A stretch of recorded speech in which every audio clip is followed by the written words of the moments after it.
아니, 하루 만에 주가가 15%나 급등했습니다.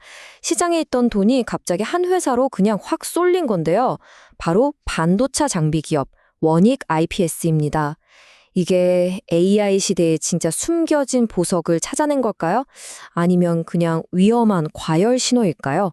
자, 오늘 이 문제에 대해서 한번 깊게 파고 들어가 보겠습니다.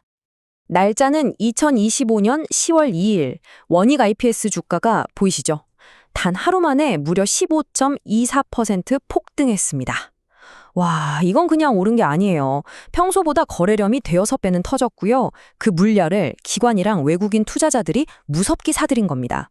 시장에서 스마트 머니라고 불리는 이들이 무언가 큰 변화를 감지했다는 아주 강력한 신호라고 볼 수 있겠죠.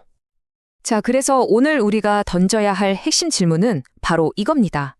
이 엄청난 급등, 과연 AI가 이클 반도체 슈퍼사이클의 시작을 알리는 신호탄일까요? 아니면 그저 기대감만으로 잔뜩 부풀려진 버블, 거품일까요? 오늘은 이 양쪽의 주장을 하나하나 꼼꼼하게 다 살펴볼 겁니다. 자, 먼저 이 갑작스러운 15% 상승 뒤에는 그럼 누가 있었을까요? 네, 바로 시장의 스마트 머니라고 불리는 기관과 외국인 투자자들이었습니다. 이들이 왜 샀을까요? 혹독했던 반도체 겨울이 드디어 끝나고 마침내 봄이 온다는 데에 아주 강력하게 베팅을 시작한 겁니다. 아니 근데 원익 IPS가 도대체 뭘 하는 회사길래 이렇게 시장에 열광하는 걸까요? 자료를 보니까 이 회사를 반도체 초고층 빌딩을 짓는 건설사에 비유하더라고요. 비유가 아주 흥미롭죠. 이게 정확히 무슨 뜻인지 바로 다음 장에서 자세히 한번 들여다보겠습니다. 자, 바로 이겁니다. 한번 상상해 보세요. 우리가 쓰는 반도체 칩이 사실은 눈에 보이지 않는 초고층 빌딩이라고요. 원익 IPS는 바로 그 빌딩을, 그것도 원자 단위로 한 층 쌓아 올리는 초정밀 건설 로봇을 만드는 회사입니다. 그러니까 칩을 직접 만드는 건 아니지만 칩을 만드는데 없어서는 안 될, 말하자면 초정밀 3D 프린터 같은 핵심 장비를 공급하는 거죠. 이 회사의 핵심 기술이 바로 증착 장비인데요.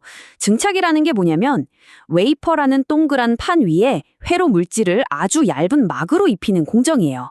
원익 IPS는 이걸 두 가지 방식으로 하는데 CVD는 쉽게 말해 스프레이처럼 물질을 쫙 뿌려서 막을 만드는 거고요. ALD는 원자 한 층씩을 정말 정교하게 레고 블록 쌓듯이 쌓아 올리는 훨씬 진보된 기술입니다. 요즘 AI 시대의 HBM처럼 칩이 점점 3차원으로 복잡해지잖아요. 그럴수록 바로 이 ALD 기술이 없으면 안 되는 정말 중요성이 폭발적으로 커지는 거죠. 여기서 경제적 해자라는 개념이 나옵니다. 다른 경쟁사들이 쉽게 따라오거나 넘어올 수 없도록 성 주변에 파놓은 깊은 강 같은 거죠. 그 회사만의 독보적인 경쟁력을 말하는데요. 그럼 원익 IPS의 가장 강력한 해자는 뭘까요?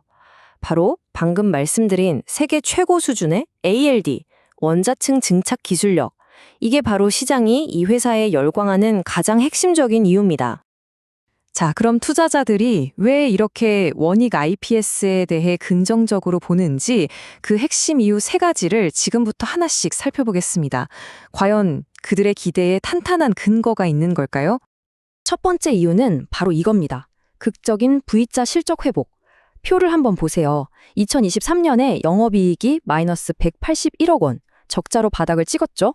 그런데 2025년 전망치를 보면 920억 원 흑자로 돌아섭니다. 2022년 좋았던 시절 수준으로 거의 회복하는 거예요. 이게 바로 매출이 조금만 늘어도 이익이 폭발적으로 증가하는 영업 레버리지 효과 덕분입니다.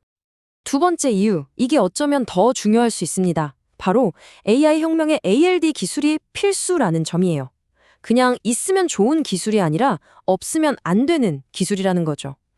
HBM처럼 복잡한 3D 반도체는요, 원자 단위로 정밀하게 막을 쌓는 이 ALD 기술 없이는 아예 만들 수가 없습니다. 즉, 원익 IPS는 그냥 경기를 타는 회사가 아니라 AI 혁명을 가능하게 하는 핵심 기술 파트너로 그 위상이 바뀌고 있다는 겁니다. 그리고 세 번째 이유는 바로 이 강력한 우군들입니다. 원익 IPS는요, 전 세계 메모리 반도체 1, 2위 기업인 삼성전자와 SK 하이닉스의 핵심 공급사입니다. 특히 삼성전자는 아예 지분 7.5%를 보유한 주요 주주이기도 해요. 이게 뭘 의미하겠어요? 단순한 고객사를 넘어서는 아주 강력한 파트너십이라는 뜻이고요. 다른 경쟁사들이 비집고 들어오기 정말 어려운 견고한 진입장벽이 되는 겁니다. 하지만 동전엔 항상 양면이 있는 법이죠. 지금까지 좋은 이야기들을 들어봤으니 이제 반대편 이야기, 즉 우리가 신중해야 하는 세 가지 이유를 살펴보겠습니다. 이 장밋빛 전망 뒤에 가려진 리스크는 과연 무엇일까요? 첫 번째 리스크는 역시 가격입니다. 지금 주가가 56,700원인데 증권사 애널리스트들이 제시한 평균 목표 주가는 약 14,000원 수준입니다. 이미 시장의 기대치가 전문가들의 분석을 훌쩍 뛰어넘었다는 거죠. 다시 말해서 기대감이 주가에 너무 많이, 어쩌면 너무 빨리 반영돼서 과열 국면에 들어섰을 수 있다는 신호로 볼 수 있습니다. 두 번째 리스크는 높은 고객 의존도입니다. 아까 삼성전자, SK하이닉스라는 강력한 우군이 있다는 게 장점이라고 했잖아요. 근데 이게 반대로 보면 리스크가 됩니다. 운명을 그 두 회사에 맡기고 있는 셈이니까요.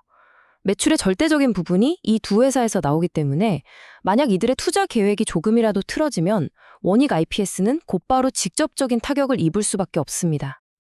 그리고 세 번째 리스크, 이건 이 회사만의 문제가 아니라 반도체 산업 자체의 숙명인데요. 바로 피할 수 없는 사이클입니다. 반도체 산업은요, 호황이 있으면 반드시 불황이 뒤따라와요. 지금 2025년, 2026년 전망이 아무리 밝다고 해도 그 이후에는 또 다른 하강 사이클이 올 수 있다는 점, 이걸 절대로 잊으면 안 됩니다. 그런데 여기서 아주 중요한 포인트를 하나 짚고 넘어가야 합니다. 그럼 불황이 왔을 때 이 회사가 버텨낼 체력은 있을까요? 다행히도 답은 네, 충분합니다입니다. 표를 보시면 부채 비율이 25%로 굉장히 낮고 유동 비율은 280%로 아주 높죠. 이건 회사가 재무적으로 정말 튼튼하다는 뜻이에요. 불황이 와도 망할 걱정은 안 해도 된다는 거죠. 즉, 이 회사의 가장 큰 리스크는 생존의 문제가 아니라 지금의 높은 가격이라는 점을 명확히 할 수 있습니다.